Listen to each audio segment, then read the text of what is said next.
Hello hi. देखिए next अपन का topic है इलेक्ट्रिकल मोटर। जैसे मैंने आपको देखो लास्ट वीडियो के अंदर बताया था कि ये टॉपिक समझने के लिए आपको बेसिकली लेफ्ट हैंड रूल के बारे में, फ्लेमिंग लेफ्ट हैंड रूल के बारे में नॉलेज होना बहुत अच्छा है या बहुत ही नेसेसरी है। तो देखो फ्लेमिंग लेफ्ट हैंड रूल क्या कहता है, मैं फिर से आपको बता देता हूँ। उसके अंदर आपको बेसिकली लेफ्ट हैंड यूज़ करना है।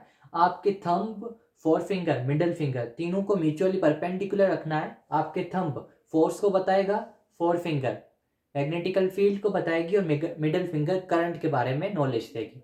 इनमें से अगर दो कोई भी चीज़ें बता होगी तो थर्ड के बारे में अपन डायरेक्शन फाइंड कर सकते हैं।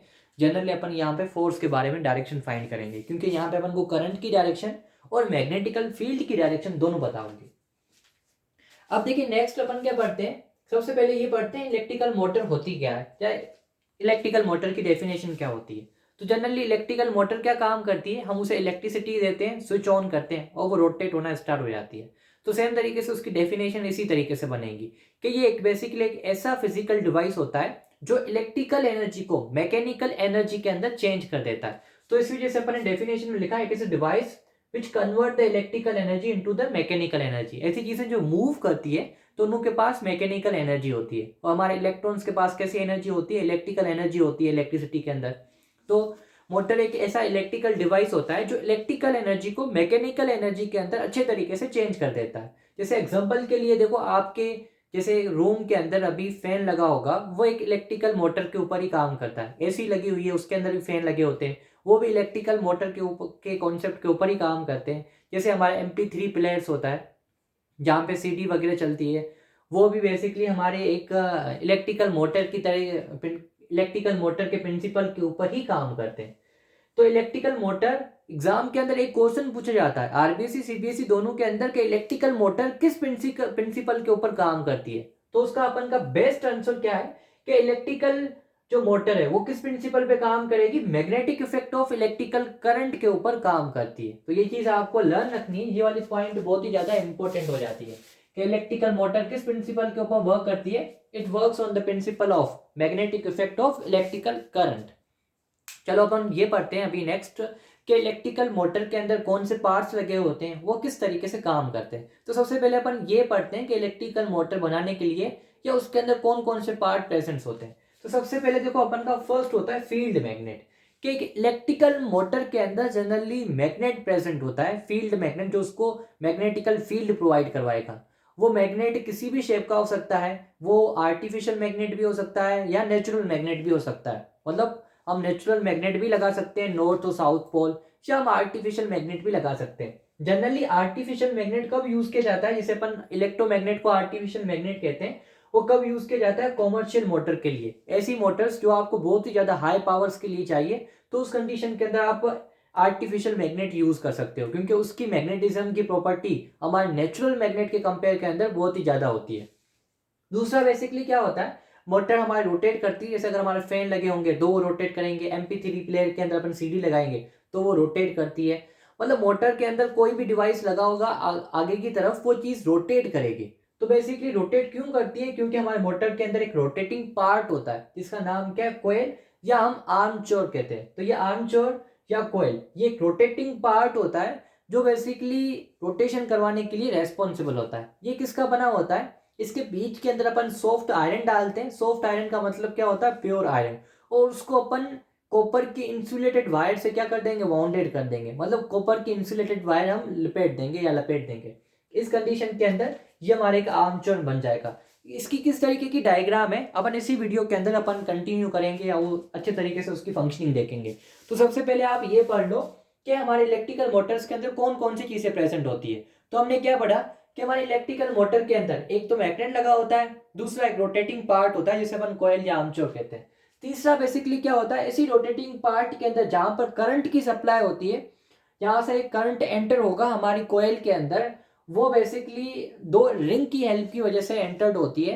तो वो रिंग्स को अपन क्या कहते हैं, स्प्लिट रिंग कहते हैं, क्योंकि वो रिंग बीच में टूटी हुई होती है। तो टूटने को अपन क्या कहते हैं, स्प्लिट कहते हैं। तो इस वजह से इसका नाम क्या है, स्प्लिट रिंग कहते हैं। अब इस रिंग की बेसिकली खासियत क्या होती है या इसकी प्रॉपर्टी क्या होती है कि ये हमारी मोटर के अंदर इलेक्ट्रिकल करंट के डायरेक्शन को कोयल के अंदर रिवर्स कर देता है, मतलब चेंज कर देता है। तो ऐसा डिवाइस इधर वो जनरेटर के अंदर लगाओ या हमारे इलेक्ट्रिकल मोटर के अंदर लगाओ जो हमारे करंट की डायरेक्शन को रिवर्स कर दे, उस डिवाइस को अपन क्या कहते हैं, कम्यूटेटर कहते हैं। तो स्प्लिट रिंग जनरली क्या करती है, हमारे मोटर के अंदर करंट की डायरेक्शन को रिवर्स कर देती है। इसी वजह से हम स्प्लिट रिंग को ही क्या कहते हैं, कम्यूटेटर कहते हैं। तो ये चीज आप लर्न रखना, ये वाला क्वेश्चन कम्यूटेटर वाला क्वेश्चन आपको 1 मार्क क्वेश्चन के अंदर पूछ सकते हैं कि कम्यूटेटर्स किसे कहते हैं। तो ऐसा डिवाइस जो जनरली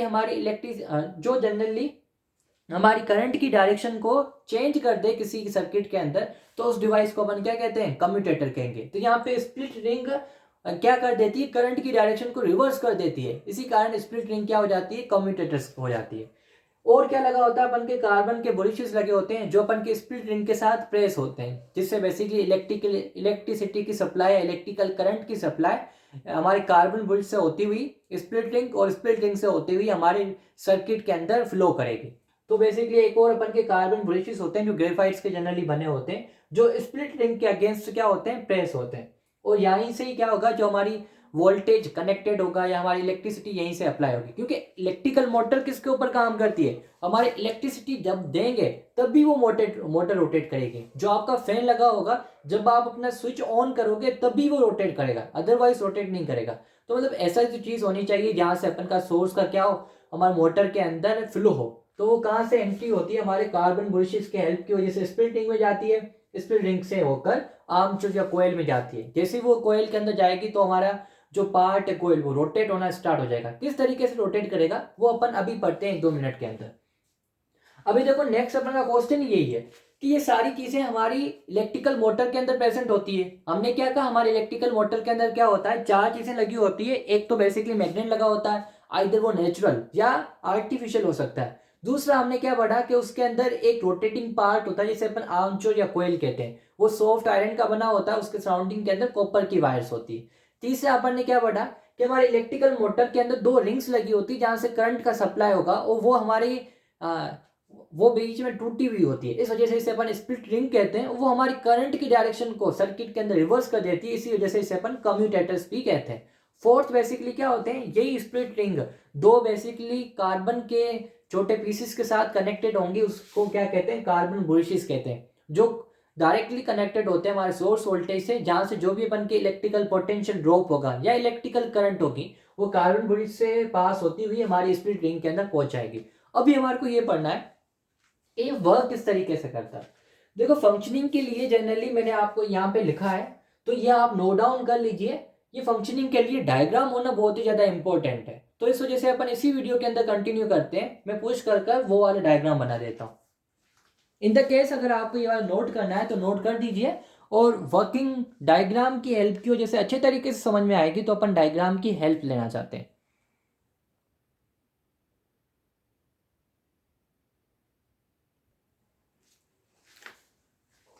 चलो बच्चों नेक्स्ट अपन ये पढ़ते हैं कि बेसिकली हमारी इलेक्ट्रिकल मोटर किस तरीके से काम करती है। तो इलेक्ट्रिकल मोटर्स के ये सारे पार्ट्स लगे हुए, ये बेसिकली हमारा फील्ड मैग्नेट है, ये हमारा कॉइल है जो रोटेटिंग पार्ट है। यहाँ पर देखो रिंग शेप्ड स्ट्रक्चर है जो बीच से टूटी हुई है, ये ब्रास की बनी होती है और अंदर से क्या होती है, इंसुलेटेड होती है, ताकि बेसिकली जो भी आगे वाला पार्ट है उसके अंदर इलेक्ट्रिसिटी का सप्लाई ना हो पाए। और इस ये पार्ट अगर किसी चीज के लिए यूज हो रहा है तो वहां पे अगर किसी भी ह्यूमन को कोई फायर वगैरह या कोई भी इंजरी ना हो, इसके कारण ये इंसुलेटेड होता है। थर्ड बेसिकली क्या होता है, इसे अपन क्या कहते हैं, स्प्लिट रिंग कहते हैं, क्योंकि बीच में टूटा हुआ है। किसकी बनी होती है, ब्रास की बनी होती है, और अंदर से क्या होती है, इंसुलेटेड होती है। ये चीज भी आपको नोट करनी है। इसी स्प्लिट रिंग के अंदर देखो बेसिकली 2 एक ऐसे बॉक्स शेप्ड स्ट्रक्चर है, तो इसे अपन क्या कहते हैं, बुलिशेस कहते हैं, कार्बन बुलिशेस कहते हैं, जो क्या करते हैं, जो इस स्प्लिट रिंग के साथ प्रेस हुए होते हैं। और ये कार्बन बुलिशेस हमारे सोर्स वोल्टेज के साथ कनेक्टेड है, ये बैटरी है, और ये हमारा क्या की है, इलेक्ट्रिकल करंट का डायरेक्शन क्या होता है, positive to the negative terminal. ये आपको पता ही है। इन द केस नहीं पता है तो आप इलेक्ट्रिसिटी वाला चैप्टर वो आप पढ़कर फाइंड कर सकते हो, या अच्छे तरीके से उसके बारे में आप नॉलेज ले सकते हो। अभी यहाँ पे अपन को ये पढ़ना है कि इलेक्ट्रिकल मोटर काम किस तरीके से करती है, क्योंकि अभी तक तो जो पढ़ा कोई अपन को इंटरेस्टिंग नहीं लगा। जो पढ़ा हमने वो बेसिकली इसके जो कंस्ट्रक्शन थी उसके बारे में पढ़ा है, मगर हमारे को तो वर्किंग चाहिए कि वर्क किस तरीके से करते हैं, कि हम भी एक इलेक्ट्रिकल मोटर बना लें। मगर बना सकते हो, इतनी अच्छी नहीं बना सकते। चलो देखते हैं। अब बेसिकली किस तरीके से काम करती है, इसके अंदर अपन का Fleming left hand rule use होगा। तो फ्लेमिंग लेफ्ट हैंड रूल के अंदर थंब आपकी किस चीज को बताएगा, जनरली फोर्स के वो बताएगा, आपकी फोर फिंगर मैग्नेटिकल फील्ड को, और आपकी मिडिल फिंगर करंट को बताएगी। जैसे ही करंट देखो यहाँ से होता हुआ कहाँ पे जाएगा, कार्बन ब्रिज के अंदर, जिसे अपन एक्स और वाई कहते हैं, कार्बन ब्रिज से होता हुआ, जैसे जिसे अपन क्या कहते हैं, एक्स और वाई कहते हैं। कार्बन ब्रिज से करंट होती हुई कहाँ जाएगी, हमारे कोयल के अंदर एंटर्ड हो जाएगी। एक चीज और नोट करनी है कि जो ये सर्किट है, कार्बन ब्रिज के बाद वाला जो सर्किट है, ये सारा का सारा सर्किट क्या करता है, जनरली रोटेट करता है, मतलब ऐसे मूव करने की कैपेसिटी रखता है। तो अभी अंदर वाले पोर्शन के साथ बेसिकली जाएगी, और यहाँ से होती हुई करंट बेसिकली किस पोर्शन में जाएगी, ए बी सी और डी पोर्शन के अंदर चली जाएगी। तो अब देखो करंट का डायरेक्शन क्या होगा, अपवर्ड डायरेक्शन के अंदर हमारी इलेक्ट्रिकल करंट जाएगी। अगर अपवर्ड डायरेक्शन के अंदर इलेक्ट्रिकल करंट जाएगी, मैग्नेटिकल फील्ड की डायरेक्शन क्या होती है, नॉर्थ टू साउथ होती है, ये हमारी मैग्नेटिकल फील्ड की डायरेक्शन हो गई। तो बेसिकली फोर फिंगर किसको बताती है, मैग्नेटिकल फील्ड की डायरेक्शन को बताती है, वो कहां से, नॉर्थ टू साउथ। तो हमने फोर फिंगर को मैग्नेटिकल फील्ड की डायरेक्शन रख दिया। ये अपन की मिडिल फिंगर करंट के बारे में बताती है, करंट का डायरेक्शन क्या है, अपवर्ड डायरेक्शन के अंदर है, तो ये अपवर्ड डायरेक्शन के अंदर करंट चली गई। तो बेसिकली इस पोर्शन के ऊपर, ए और बी वाले पोर्शन के ऊपर जो फोर्स लगेगा, देखो थंब बेसिकली फोर्स को बताता है, मगर थंब अभी क्या है, इनसाइड द बोर्ड है, मतलब बोर्ड की टूवर्ड जा रहा है। तो इस वजह से फोर्स कैसे लगेगी, इसके अंदर की तरफ फोर्स लगेगी। तो ये बेसिकली ए बी पोर्शन के ऊपर लगने वाली फोर्स है। अब इलेक्ट्रिकल करंट यहां से होती हुई कहाँ है कि नीचे की डायरेक्शन के अंदर जाएगी। तो अभी हम ये फाइंड करना चाहते हैं कि सी और डी वाला जो पोर्शन है, इसके अंदर फोर्स की डायरेक्शन क्या होगी। तो अब देखो मैग्नेटिकल फील्ड की डायरेक्शन क्या है, नॉर्थ टू साउथ, क्योंकि ये तो चेंज हो नहीं रही है। करंट बेसिकली कहाँ जा रही है, डाउनवर्ड डायरेक्शन के अंदर, तो ये करंट की डायरेक्शन हो गई। अब देखो थंब कहाँ आ रहा है, आपके टूवर्ड आ रहा है, मतलब अवे फ्रॉम द बोर्ड है। तो इस कंडीशन के अंदर जो सी डी वाला पोर्शन होगा, यहाँ पे फोर्स कहाँ लगेगी, आउटवर्ड डायरेक्शन के अंदर। तो अपन यहाँ पे देखो जो फोर्स है वो इक्वल अमाउंट के अंदर लगेगी, क्योंकि बेसिकली मैग्नेटिज्म की भी क्वांटिटी एक ही है और इलेक्ट्रिकल करंट भी एक ही क्वांटिटी मूव कर रही है। तो ये बेसिकली फोर्स सी डी वाले पोर्शन के ऊपर फोर्स कहाँ लगेगी, आउटवर्ड डायरेक्शन के अंदर, और ए बी वाले पोर्शन के ऊपर फोर्स कहाँ लगेगी, इनवर्ड डायरेक्शन के अंदर लगेगी। अब देखो आप खुद सपोज कीजिए आपके पास कोई रेक्टेंगुलर शेप्ड स्ट्रक्चर हो, जैसे ये डस्टर है, रेक्टेंगुलर शेप्ड स्ट्रक्चर है, क्योंकि ये कोयली पेपर की रेक्टेंगुलर शेप स्ट्रक्चर होती है। बीच में आप इसको क्या कर दो, फिक्स कर दो, मतलब बीच से ये रोटेट, मतलब ऐसे रोटेट कर सकता है, और ये ऐसे नीचे नीचे भी नहीं गिर सकता या इधर उधर मूव नहीं कर सकता, सिर्फ इसके पास रोटेशन की परमिशन होती है। अभी सपोज करो कोई एक जना इसको अंदर की तरफ धक्का दे, दूसरी जना इसको बाहर की तरफ धक्का दे, तो क्या होगा, देखो ये पहले इस पोजीशन के ऊपर है, कोई अंदर की तरफ धक्का दे रहा है तो कोई बाहर, एक जना बाहर की तरफ धक्का दे रहा है। तो ये बेसिकली ये वाला जो सरफेस अंदर जाएगा और ये वाला सरफेस बाहर आएगा, तो ये बेसिकली क्या हो जाएगा, इस वाले कोयल के अंदर रोटेशन स्टार्ट हो जाएगी और हमारी इलेक्ट्रिकल मोटर रोटेट करना स्टार्ट कर देती है। तो सिंपली कहने का मतलब क्या है कि इस वाले पोर्शन, ए बी वाले पोर्शन के ऊपर फोर्स इनवर्ट लगता है, सी डी वाले पोर्शन के ऊपर फोर्स आउटवर्ड लगता है। जब अपन के इक्वल फोर्स अपोजिट डायरेक्शन के अंदर लगते हैं, तो इन फोर्सेस के पेयर को क्या बोला जाता है, टॉर्क। टॉर्क का मतलब क्या होता है, टॉर्क। तो टॉर्क का मतलब क्या होता है कि ऐसे फोर्सेस के पेयर जो अपोजिट डायरेक्शन के अंदर लगे, जिसके कारण किसी ऑब्जेक्ट या मटेरियल के अंदर मोशन, मतलब रोटेशन स्टार्ट हो जाए, तो उस फोर्सेस के पेयर को अपन क्या कहेंगे, टॉर्क कहेंगे। जैसे ये रेक्टेंगुलर शेप स्ट्रक्चर है, एक तरफ फोर्स ए बी वाले पोर्शन में फोर्स इनवर्ट लगेगी, सी डी वाले पोर्शन में फोर्स आउटवर्ड लगेगी, जिसके कारण ये फोर्सेस के पेयर देखो सेम क्वांटिटी के होते हैं, मगर डायरेक्शन क्या होगी, अपोजिट, एक अंदर की तरफ दूसरा बाहर की तरफ, जिसके कारण हमारा जो कोयल होगा वो रोटेट करना स्टार्ट कर देगा।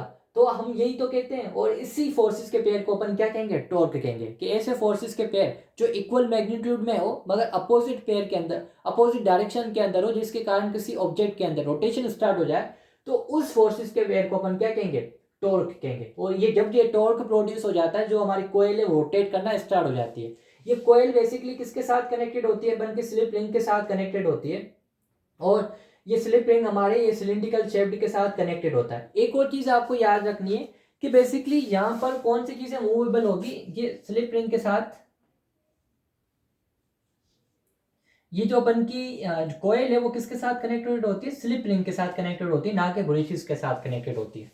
तो इस स्लिप रिंग के साथ इनका कनेक्शन टूटता नहीं, ये पूरा का पूरा क्या करेगा, रोटेट करेगा। और जब ये रोटेट करेगा, जो अंदर वाला पोर्शन है, जो सिलिंड्रिकल शेप्ड पोर्शन है, ये सॉफ्ट आयरन है, ये भी रोटेट करेगा। अगर आप आगे की नीचे की तरफ अगर आप फैन के पंख लगा दोगे तो आपका एक फैन बन जाएगा। नीचे की तरफ अगर आप सीडी लगा दोगे तो ये आपका MP3 प्लेयर्स हो जाएगा। सेम तरीके से अगर आप नीचे की तरफ कोई ऐसे जो वाटर को कैरी करती है वो लगा दोगे तो ये आपको वाटर पंप हो जाएगा, जो आपकी पानी की मशीन होती है वो हो जाएगी। तो सेम तरीके से अलग अलग पर्पस के लिए आप यूज कर सकते हो, मतलब ये रोटेशन करना स्टार्ट कर देगा।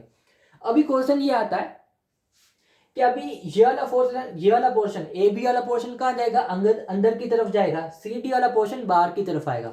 जैसे ही हाफ रिवोल्यूशन कंप्लीट हो जाती है, मतलब आधी रिवोल्यूशन कंप्लीट हो जाएगी, तो सी डी वाला पोर्शन क्या आएगा, इस तरफ आएगा, और ए बी वाला पोर्शन क्या जाएगा, उस तरफ चला जाएगा। मतलब अपनी पोजिशन दोनों चेंज कर देंगे। अब जैसे ही पोजिशन दोनों चेंज कर देंगे तो करंट की डायरेक्शन को भी चेंज करना है, क्योंकि करंट की डायरेक्शन चेंज ना हुई तो बेसिकली हमारी मोटर रोटेट नहीं करेगी, उसको सिर्फ चक्कर आना स्टार्ट हो जाएंगे, मतलब एक ही जगह के ऊपर। जैसे कोई इंसान पीने के बाद में ऐसे ऐसे करता है, सेम तरीके से इसके बाद भी ऐसी हरकत हो जाती है। मतलब जैसे ये वालापन का पोर्शन है, आधा पोर्शन तो पहले बेसिकली क्या हाफ जाएगा, फिर वापस ऐसे हो जाएगा, फिर हाफ जाएगा, फिर वापस ऐसे हो जाएगा। अपन को तो क्या करवाना है, इस पोर्शन को कंटिन्यूसली सर्किल के अंदर हमारे को रोटेट करवाना। इस तरीके से रोटेट होगा तो ही उसे अपन मोटर कहते हैं। मगर ये सिर्फ इस तरीके से रोटेट होगा तो ये अपन का मोटर की तरीके से काम नहीं कर सकता। तो ये प्रॉब्लम क्यों क्रिएट होती है, क्योंकि करंट की डायरेक्शन के कारण। तो उसका सॉल्यूशन हमने क्या निकाल दिया कि इस स्प्लिट रिंग को अपन ने बीच में तोड़ दिया। अब देखो जैसे ये कोयल रोटेट करेगा, मतलब ये वाला पोर्शन इस स्लिप रिंग के साथ कनेक्टेड है, ये वाला पोर्शन इस स्लिप रिंग के साथ कनेक्टेड है, पी और क्यू के साथ कनेक्टेड है। अब हाफ रिवोल्यूशन के बाद में क्यू कहां पे आ जाएगी, एक्स की पोजीशन के साथ कनेक्टेड हो जाएगी। और एक्स के अंदर बेसिकली करंट का डायरेक्शन क्या होता है, अपवर्ड डायरेक्शन के अंदर। तो सी डी वाले पोर्शन के अंदर करंट का डायरेक्शन रिवर्स हो जाएगा और हमारी करंट अच्छे तरीके से मूव करना स्टार्ट कर देगी। मेरे को लग रहा है आपको कंफ्यूजन हो रही होगी, तो मैं आपको अच्छे तरीके से बता देता हूँ। यहाँ पर एक और डायग्राम बनाकर छोटी सी, सपोज करो अगर आपका सी डी, ये क्या होगा, रोटेशन के बाद में बेसिकली सी डी वाला पोर्शन कहाँ जाएगा, इस तरफ आ जाएगा, और ए बी वाला पोर्शन कहाँ चला जाएगा, इस तरफ चला जाएगा। यही होगा अपन के हाफ रोटेशन के बाद में। इस पोर्शन को अपन क्या कहेंगे, सी डी कहेंगे, और इस पोर्शन को क्या कहेंगे, ए बी कहेंगे।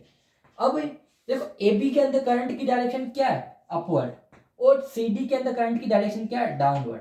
इस कंडीशन के हिसाब से अगर अपन FBI रूल लगाएंगे तो देखो ये अपन का नॉर्थ साइड है, ये अपन का साउथ साइड है। तो इस कंडीशन के अंदर ये अपन की नॉर्थ टू साउथ जाएगा, इलेक्ट्रिकल करंट डाउनवर्ड, तो फोर्स कहाँ लगेगी, आउटसाइड। तो यहाँ पे फोर्स आउटसाइड लगेगी, नॉर्थ टू साउथ, और करंट की डायरेक्शन क्या, अपवर्ड, तो फोर्स कहाँ लगेगी, इनवर्ड। मतलब जो अपन की फर्स्ट केस के अंदर जो फोर्स लग रही है उस फोर्स के अपोजिट लग रही है। देखो फर्स्ट केस के अंदर वो वाला पोर्शन जो नॉर्थ के साथ कनेक्टेड है उसके पास जो फोर्स लग रही है वो इनवर्ड डायरेक्शन के अंदर लग रही है। सेकंड केस के अंदर जो फोर्स अपन का नॉर्थ के टूवर्ड है उसके पास फोर्स लग रही है वो आउटवर्ड लग रही है। तो ये चीज क्या करेगी, अपन के मोटर को बेसिकली सबसे पहले हाफ तो रोटेट करवा देगी, उसके बाद में फिर से ऐसे रोटेट करवाएगी। मगर अपन को मोटर कैसी चाहिए, जो कंटिन्यूसली ऐसे रोटेट करनी चाहिए। तो ये कैसे पॉसिबल हो सकता है, जब ये वाला पोर्शन इस तरफ आए तो करंट की डायरेक्शन भी चेंज हो जाए। तो उसके लिए अपन क्या लगाते हैं, स्प्लिट रिंग लगाते हैं, जो करंट की डायरेक्शन को हमारे सर्किट के अंदर चेंज कर देता है। किस तरीके से चेंज करेगा, जैसे ये अपन का CD वाला पोर्शन है, ये अपन का CD वाला पोर्शन है, और ये अपन का क्या है, AB वाला पोर्शन है। जब CD वाला पोर्शन इस तरफ आएगा तो बेसिकली वो अपन के X कार्बन बुलिशिस के साथ कनेक्टेड हो जाएगा, और X वाला टर्मिनल किसके साथ कनेक्टेड है, पॉजिटिव के साथ कनेक्टेड है। तो अभी इलेक्ट्रिकल करंट डाउनवर्ड डायरेक्शन में मूव नहीं करेगी, CD के अंदर अपवर्ड डायरेक्शन के अंदर मूव करेगी, और AB के अंदर करंट की डायरेक्शन क्या हो जाएगी, डाउनवर्ड हो जाएगी। तो देखो स्प्लिट रिंग के कारण हमारे इलेक्ट्रिकल मोटर के अंदर करंट की डायरेक्शन रिवर्स हो जाती है। इसी वजह से अपन स्प्लिट रिंग्स को क्या कहते हैं, कम्यूटेटर्स कहते हैं। बीच में ये टूटी हुई होती है ताकि इलेक्ट्रिकल शॉर्ट सर्किट ना हो पाए, और ये अंदर से बेसिकली इंसुलेटेड और बेसिकली वेल्ड हुई होती है, जो हमारे सॉफ्ट आयरन के साथ रोटेट करती रहेगी। और यही स्प्लिट रिंग के अंदर हमारी कोयल के वायर्स मतलब ऐसे ऊपर की तरफ क्या होते हैं, चिपके हुए होते हैं या कनेक्टेड होते हैं, वहां से हमारी इलेक्ट्रिसिटी फ्लो करेगी। और यहाँ पे अपन का नॉर्थ होगा, यहाँ पे अपन का साउथ। तो सेम तरीके से फोर्स कहाँ लगेगी, इनवर्ड, और फोर्स कहाँ लगेगी, आउटवर्ड, जिसके कारण हमारा कोयल अच्छे तरीके से रोटेट करता रहेगा और हमारी मोटर बेसिकली घूमती रहेगी। तो ये चीज़ आपको नोट करनी है, वो अच्छे तरीके से आपको पढ़नी है। अगर कुछ भी कंफ्यूजन है आप पूछ सकते हो, और मेरे को कमेंट कर या मेरे टेलीग्राम के ऊपर जो एक बेसिकली चैनल बना हुआ है उसके ऊपर भी आप पूछ सकते हो, या डायरेक्टली फ़ोन नंबर भी दिए हुए वहाँ से भी आप पूछ सकते हो, चाहे आप कहीं पे भी रहते हो। तो ये चीज़ आपको अच्छे तरीके से समझ में आनी चाहिए। कोई भी कन्फ्यूजन है तो आप पूछ सकते हो। देखो इलेक्ट्रिकल मोटर और इलेक्ट्रिकल जनरेटर फिर से आपको 12th क्लास में आएगा। जो हमने यहाँ पे पढ़ा है हमेशा के लिए यही है, चाहे आप 12th में आओ क्या, चाहे बीएससी करो तो क्या, ये वाला टॉपिक यही है, मतलब खत्म हो जाता है, फिनिश। तो अच्छे तरीके से समझ लो, क्योंकि अगर आपको साइंस लेनी है तो बार बार आपको पढ़ने की जरूरत नहीं पड़ेगी। Thank you to all of you. हमारा देखो इलेक्ट्रिकल मोटर वाला जो टॉपिक है वो अच्छे तरीके से कंप्लीट हो जाता है। हम फर्दर कंटिन्यू करेंगे नेक्स्ट टॉपिक के अंदर इलेक्ट्रिकल जनरेटर के बारे में। तब तक के लिए good by two all of you. Please मेरे चैनल को सब्सक्राइब कीजिए और अपने फ्रेंड्स को भी इस चैनल के बारे में बताइए, अपने रिलेटिव्स को जो अगर 10th स्टैंडर्ड के अंदर पढ़ रहे हो और कोई टॉपिक्स के अंदर कुछ कन्फ्यूजन है तो आप उनको शेयर कर सकते हो। और कुछ भी अगर आपको मेरे को एडवाइस देनी है विद रेस्पेक्ट टू चैनल तो आप मेरे को दे सकते हो। Good by two all of you.